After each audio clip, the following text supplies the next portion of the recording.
can you realistically scale on TURO? And if so, what is the true cost of that? Before I get into that, click below, grab the 5 things you must do before starting a car rental business. That also includes the Car Share Growth Guide, which gives a lot of great information about which car share platform is strongest in your market. You're definitely going to want to check it out. So you've probably heard by now that TURO is delisting a lot of cars off of its platform. What I'm seeing is that most of that is coming down to the maintenance rating on the car. The cars that are at 4.7, 4.6 or less on TURO many times are getting delisted, as well as older cars. As we've always said, the TURO maintenance system and the rating system is very, very difficult. Now, I want to get into today how much the TURO maintenance system is actually costing you with regards to maintaining high ratings. So if we think about the TURO maintenance system and compare it to, say, GetAround or Uber Car Share, which are pretty similar to each other, GetAround, on their system, they allow hourly rentals. So sometimes you may get 2, 3, maybe even 4 rentals over a week. Some of them may be just for a day. And so someone takes that car for 5 hours and spends like 30 or 40 bucks. And ultimately that car is being jumped in and out of multiple times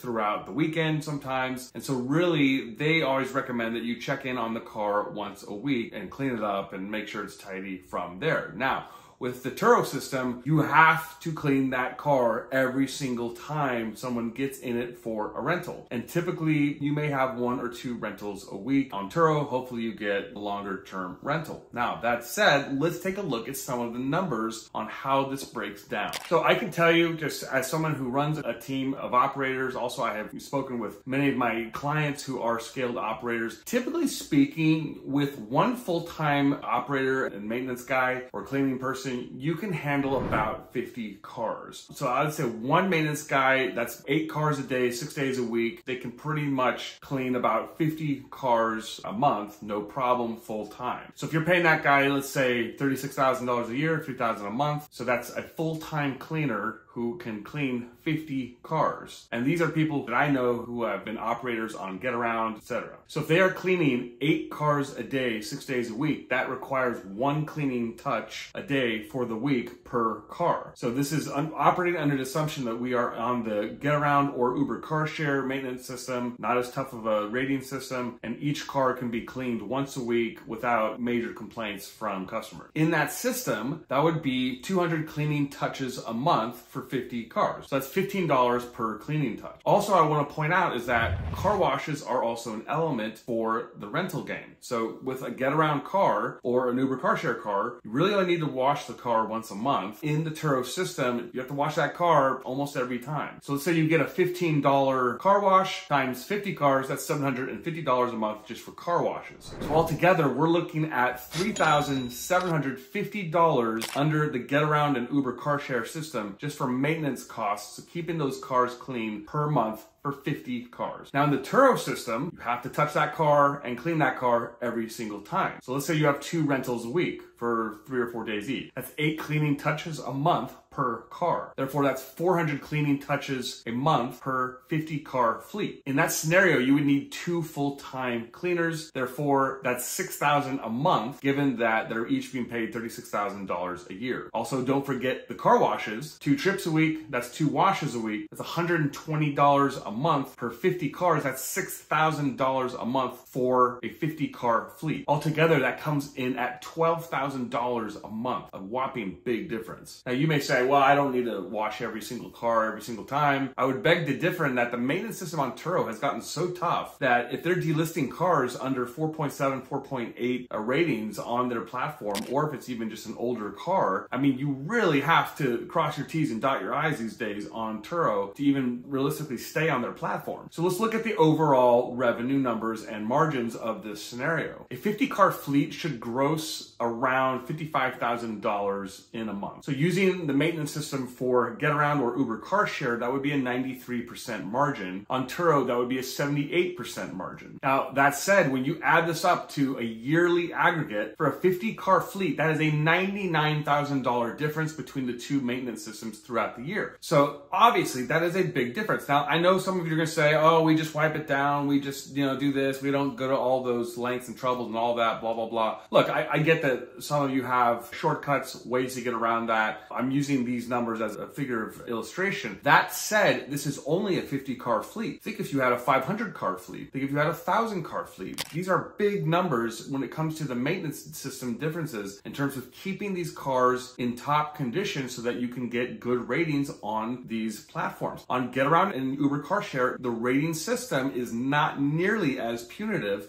as it is on TURO. Now, that said, over the last year or two, I would say that GetAround's app now requires all renters to take pictures of the outside and inside of the car more diligently. But all that to say, it is still a much more forgiving system, and you're gonna get 4 or 5 stars most of the times on those platforms. So my point is this: I don't think you can realistically scale past 30 cars on TURO without losing your mind or your pocketbook. And a lot of you are complaining that TURO is no longer profitable and you're not seeing how it works out financially. A big reason for that is because you're spending a lot of money on maintenance and keeping these cars clean so that they get perfect 5-star ratings. It's just a very difficult system. All that to say, I think it's really important that from an operational standpoint, you not only know GetAround, you know TURO, you know Uber Car Share, you know HireCar, you know private rentals, short-term private rentals, long-term private rentals. You gotta know all the plays in the playbook to really make this business work. Otherwise, frankly, you rarely hear about scaled TURO fleets because I think that it is just very difficult to scale with a TURO fleet. All that to say, drop some comments. We'd love to hear your thoughts on this. Before I go, click below, grab the 5 things you must do before starting a car rental business. I will catch you in the next episode. Thank you.